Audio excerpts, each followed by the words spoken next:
Zoro versus Sanji, the greatest rivalry in anime history. A debate that has echoed the halls of academia for a quarter century. So what if these guys switched bouts each arc? What if Zoro was the one fighting Kizaru while Sanji was out there kickboxing Lucci? Basically, what I'm saying is, what if Zoro and Sanji switched opponents? We're gonna real quick fly through the East Blue. Every scrap they win, and they lose. Pretty simple. But ending the East Blue with the first two climactic scraps in the series, Zoro vs Karubi and Sanji vs Hachan. Now starting off with Zoro vs Karubi, now this guy's a white belt in Fishman Karate. He's got that Fugazi level 40 mastership. Though this could get a little scary for the corpse of Zoro, this guy, who am I kidding? No, it's not. This guy's about to make some brutal sashimi out of this shark. You know, some real slicing and dicing going on. This is just a better matchup for him, to be honest. Not having to worry about the many swords of Hachan. Zoro's making a nice shark steak. And Sanji vs Hachan, which is a pretty interesting matchup because he's got so many swords, which Sanji doesn't really have a great counter for yet. But as Hachan, if you're getting boxed up by the corpse of Zoro, Sanji is gonna make some real hearty takoyaki from you, buddy.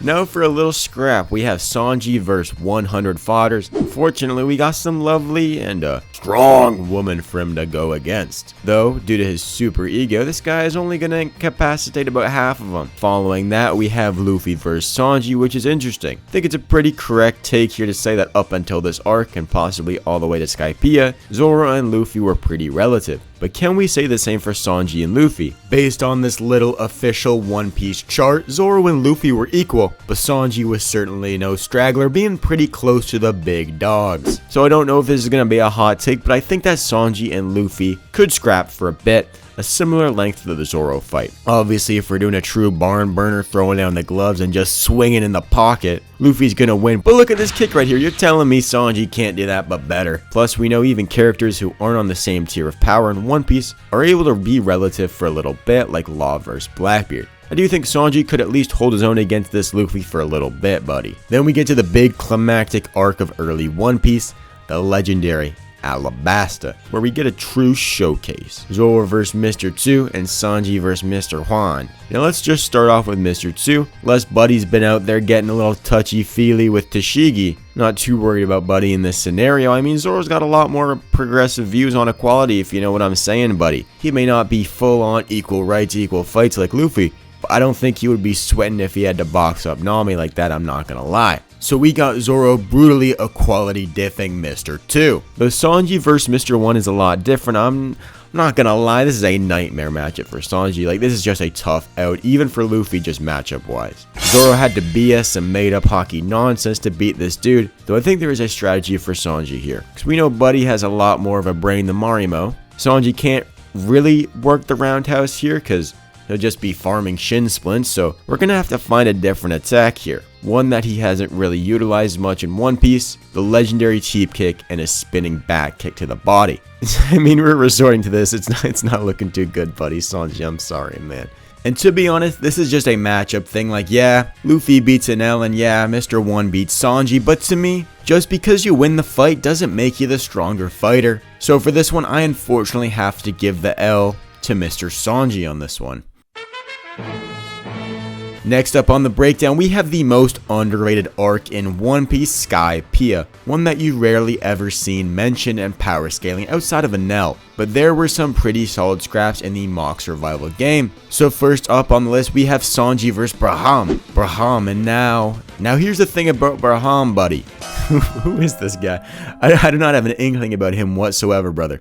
All I know is he gotta have a good vertical and Zoro one-shot him. So yeah, Sanji might have a little trouble closing the distance getting into kicking range, but he just has a better burst option than Zoro because his legs are just stronger. He can whip out a solid jump squat to close the distance and knock Braham upside the head with a flying sidekick. But those were just the preliminary bouts. It's time we get to the main card with Zoro vs Satori, the big bulbous blob. Now unless his sense of direction is that bad, Buddy could definitely hit a non-moving opponent. Total shamoning for the pirate hunter here. And now for the final bout of the Enies Lobby saga, Sanji vs Ohm. And once again, we have to worry about Sanji vs Iron issue. The Sanji Iron situation is crazy. Then just with Ohm's mantra, you know the whole future sight gimmick, it gets tough. But if Zoro was able to figure out that Ohm's mantra relied somewhat on sight, given the fact that he was surprised that Zoro cut the Iron Cloud, there is a chance that Sanji can win, and we know Sanji's able to pick up on minute gimmicks like he did versus Mr. 2, finding out he doesn't attack while switching genders. I think that Sanji could pick up this dude's weakness, you know, kick a few rocks, set up a smoke screen, steal a little page out of Usopp's book, and then hitting him with a Mouton shot. Because this guy just doesn't really have the top tier durability for a huge 12-round scrap, so I might be deviating here. This is a harder scrap for Sanji for sure, but I think I've got him winning. But before we get into the Water 7 segment, make sure you subscribe, like the video, and hype it up if you feel so inclined to. I'm trying to hit 5K by the end of the year, and a severe lack of the people watching this video right now are subscribed, so make sure you fix that. Then we're skipping a little bit all the way to the sea train. Now, the only problem is, I don't think Zoro is smart enough to intercept it, but for the sake of a good debate, let's just say he did. First off, he's got to deal with all the grunts and goons, which should be really easy. And then he has to deal with the goat 1Z. Unfortunately for Buddy, Zoro won't be leaving him with a full-on facial reconstruction, but Zoro can certainly win. Then bringing up the caboose, we have Zoro versus Blueno, the Door Man, which I think would pretty much go the exact same way. Zoro would damage him with an attack and then getting caught off guard once he reveals his abilities. So yeah, same here. But then we get to a real interesting one. We have Zoro versus Jabra and Sanji versus Kaku. Now I've got a hot but aggressively factual fact for you here, boys, girls, and others. Jabra is actually stronger than Kaku. Now we are playing a game of inches here, but aren't those the fun ones? Here's the thing about this debate. Yes, Kaku had like 20 more Doriki points, which whoop-de-doo, Buddy is 2 fodder stronger, which is basically negligible. But then you look at their fruits. Jabra was already experienced with his fruit and also had a carnivorous Zoan, which whatever interpretation you want to run with, whether carnivores get a straight amp or whether they are just more aggressive, I do think Jabra is stronger, but is this going to matter in the fight? No, not really. I just wanted to make this section a little more interesting. After Zoro unlocked Ashura and Sanji unlocked Diable Jambe, they took pretty quick work of their opponents, so yeah, the Wings are taking a nice simultaneous W here. Next up, in the land of ghouls and gerblins, we have Zoro versus the creep Absabum and Sanji versus the goat Ryuma. Now, Zoro versus Absabum is pretty simple. Zoro won't have to deal with over-aggressively protecting Nambi, but maybe he won't be sex pest amped. Can we just skip this one? I really don't want to talk about this dude anymore than I need to. Zoro's going to quickly add to his mink coat collection with this one. Though Sanji versus Ryuma is a lot more interesting, man. This is the first time where I'm calling somebody corpse, and I'm not being facetious here anyway. The corpse of Ryuma. I think the easiest argument here is that Two-Sword Zoro was able to handle Ryuma pretty effortlessly, and I think just based on portrayal and performance, this is the point in this series where Zoro and Sanji were the closest, mainly because Sanji hasn't been hyped to maxing and Zoro hasn't had a performance like he did in Wano. Plus, we know that Ryuma was weak to flames, and guess who just got some handy-dandy fiery kicks in their last arc. So yes, if you're a TikTok viewer that's seen some Ryuma edits, I know you're going to be saying, but bro, it's Ryuma, bro. Great. Now read through their bark for your first time and report back to me, buddy. Sanji is kickboxing this dude up. Then we have a big debate. Can Sanji handle Kuma's pain? And yes, while this isn't a fight, I know you'll want to hear me talk about it. And if you don't, skip ahead about 20 seconds. And I think this is just a mindset thing. At the time, Sanji was still a very flawed character, while Zoro really wasn't. This was a Sanji that was still willing to make the sacrifice play, giving up what was effectively his life back in Whole Cake Island. I think if you put Sanji's mind from Wano into Sanji's body from Thriller Bark, he is tanking it. But currently, as a character who still doesn't believe in himself, I think that he couldn't.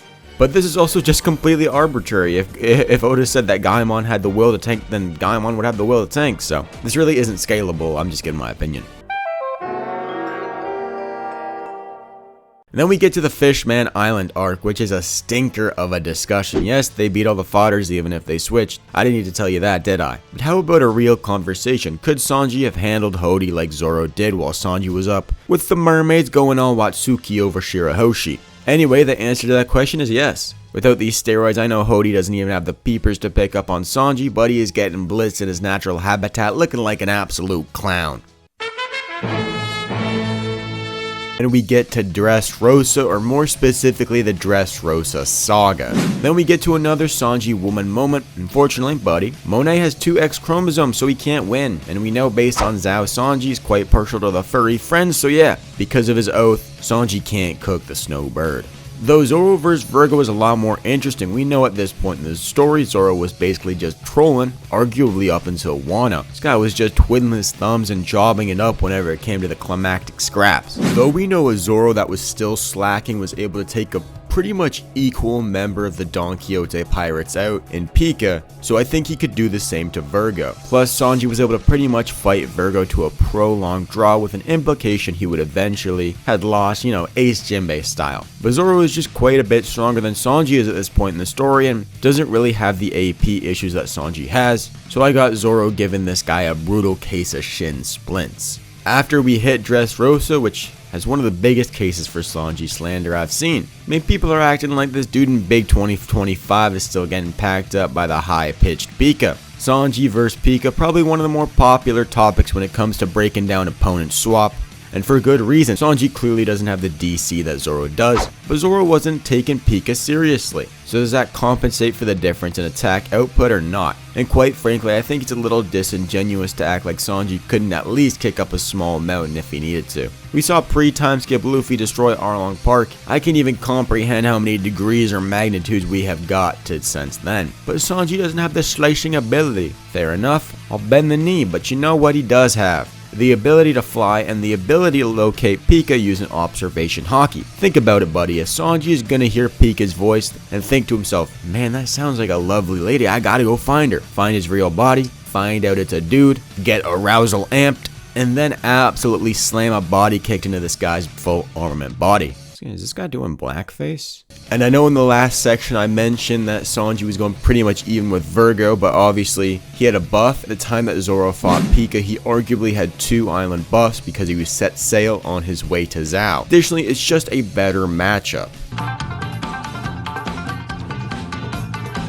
Now we've gotten through the past, but how about we get to the modern One Piece, the Wano arc, because there really aren't any honest to goodness 1v1s between these two arcs, but real quick, we have to get through the preliminary bouts before we get to the main event. Sanji vs Killer is quite interesting, but I'm going to give this one to Sanji mainly because he doesn't have his Punishers. With the Punishers, I think he'd beat Pre-Onigashima Sanji, but without them, he's out of luck. Sorry to the 2 Killer fans out there, love y'all though. Additionally, Zoro is packing up page 1 without a doubt in my mind, and then we get to Sanji vs Appu, and especially since Buddy had the raid suit at this point in the story, I'm really not worried for him against this gimmicky bum. Sanji's going to kick him upside his weirdly shaped yapper. Lastly, we have Zoro vs Black Maria, and do you really need me to say anything here? The Toby Roppo vs the Pirate Hunter. Buddy, don't get me started. Zoro is doing what a sadistic 5-year-old does to bugs they find in the backyard, buddy. Zoro, no death. Then there's Sanji vs Kaido, and while I'm not talking a straight 1v1 here, could Sanji damage him?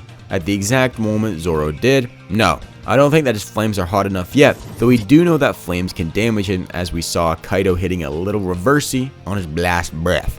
Unfortunately, I'm just not a believer in Diable, though if we allow him to buff up like Zoro did against Kaido, I do think that an Ilfrit kick would damage him now. We take what we can get. I'm not saying that he's opening up a wound or even giving him 3rd-degree burns, just that he could give him, at bare minimum, a little reaction, We saw Harold getting a little toasty and roasty up in Marie Joie in the flashback, so I'm saying Kaido's feeling a little bit of the same. But now it's time for the main event, Zoro vs Queen and Sanji vs King. Now let's start with Zoro vs Queen, which I do think is a significantly better matchup for him. Listen up.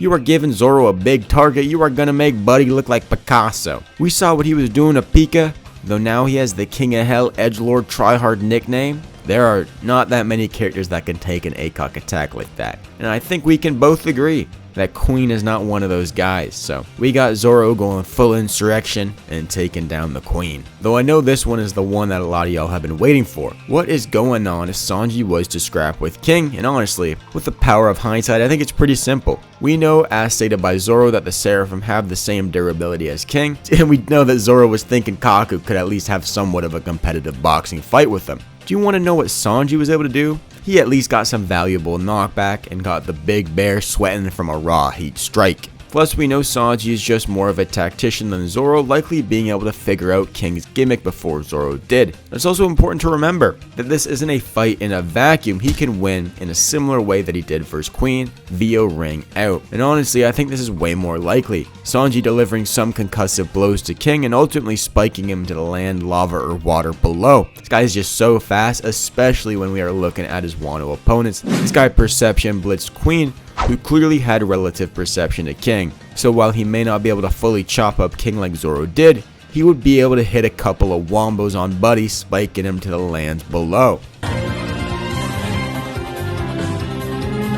And finally, we reach the last 1v1s of this arc, Zoro vs Kizaru and Sanji vs Lucci. And yes, while Sanji vs Kizaru wasn't a true 1v1, I don't want to leave Mr. Marimo out for the last segment of the video. And for the first time in a while, the Sanji fight is much similar. We know that Jean Amp Sanji was able to pretty much low diff Queen, all things considered, which is a fantastic win. And we know that Zoro was just bagging versus Lucci until Sanji told him to dance and Zoro started to dance. Sanji can definitely damage durable zones with Ilfret, and he's only gotten faster since, being at the bare minimum the speed of light when we saw him score a field goal with Kizaru's laser. Am I saying that Zoro and Sanji are strong as one another on Egghead? No, but was Lucci that close to Zoro? Not really. I try not to just say Zoro can do this so Sanji can, because it's a pretty flawed argument, but I know for certain that Sanji isn't getting no-diffed by 3-sword Zoro. Then we got Zoro vs Kizaru, and while yes, I'll be honest, Zoro's not winning this, but I do think he could stall the Admiral for a little bit. Especially considering that Kizaru wasn't mentally in it. We saw a significantly weaker Zoro be able to be relevant in a fight with Kaido. I do think Luffy with the help of Zoro would have fared better offensively. Strictly offensively though, so Zoro's putting a pretty good performance here on Egghead. Anyway, yeah, that's the video. Thanks for watching the Usopp video. We got a Nami version of that coming up soon, so make sure you stay tuned to that. And I'll see you for another video on another Friday. See ya.